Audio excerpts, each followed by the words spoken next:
to that it never once said nay, but as a bird is glad of dawning day, so did it fill his heart with a great joyance. Thus they are knitted in a firm alliance, and each assured the other of a fast and tender brotherhood while life should last. Sir John was generous in what he spent within that house, and always diligent in giving pleasure, and with gifts the same. None was forgotten by him when he came, not the least page. To all in their degree, the lord, his wife, and all the company, he gave upon his coming some good thing, which made them happy in his visiting, as any bird is when the sun upriseth.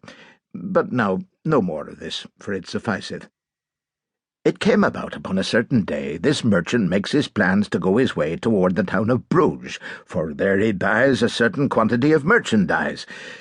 Wherefore he soon hath sent a runner on to Paris, and he prays his cousin John that he will come to Saint-Denis, and play with him and with his wife there for a day before he goes to Bruges. It must not fail. This noble monk, of whom I tell my tale, had always of his abbot a permission, being a man of prudent disposition and bailiff, to ride out when he might please, and see their barns and spacious granaries, and soon to Saint-Denis he rideth on. Who was as welcome as my lord Sir John, our courteous cousin, loved so heartily.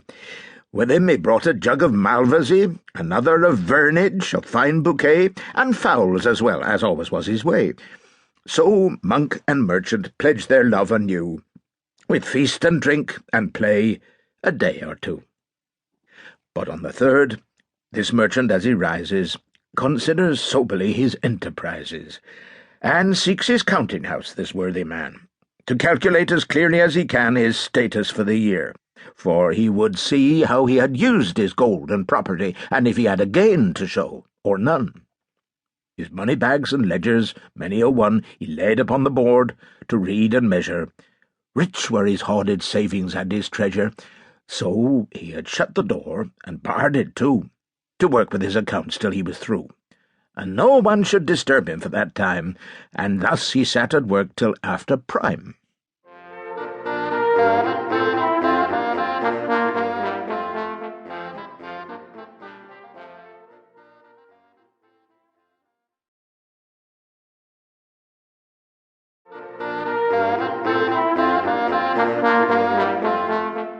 Sir John had risen some little time ago, and in the garden sauntered to and fro, and now hath duly said his office through.